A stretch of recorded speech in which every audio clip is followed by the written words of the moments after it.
সংসদে উচ্চকক্ষ আর নির্বাচনে পিআর পদ্ধতি নিয়ে ঐকমত্য না হলে জুলাই সনদে এনসিপির স্বাক্ষর অনিশ্চিত।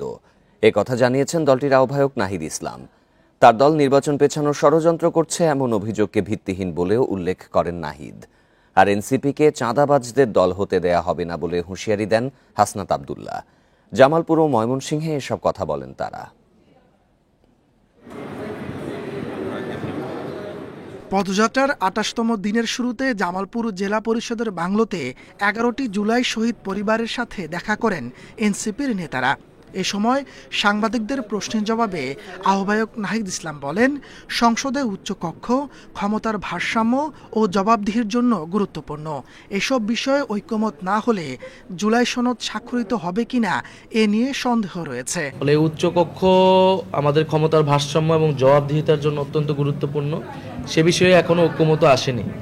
তো সেই বিষয়ে ঐকমত্য না আসলে এই জুলাই সনদ স্বাক্ষরিত হবে কিনা সেটা নিয়ে আমাদের সন্দেহ আছে।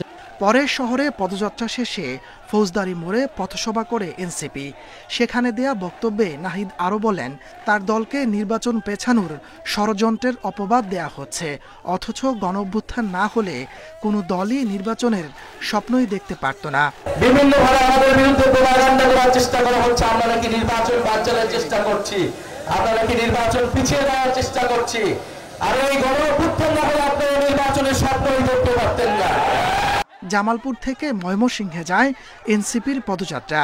সেখানে টাউন হল প্রাঙ্গণে পথসভায় হাসনাত আব্দুল্লাহ বলেন, চাঁদাবাজদের সংগঠন হবে না এনসিপি। আমাদের লক্ষ লক্ষ কর্মীর দরকার নাই, আমাদের লক্ষ লক্ষ নেতার দরকার নাই।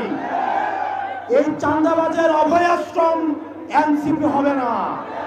সুতরাং যারা এই সুসময়ে আসছেন তারা সাবধান হয়ে যান। মঙ্গলবার টাঙ্গাইল ও গাজীপুরে পদযাত্রার কথা রয়েছে এনসিপির।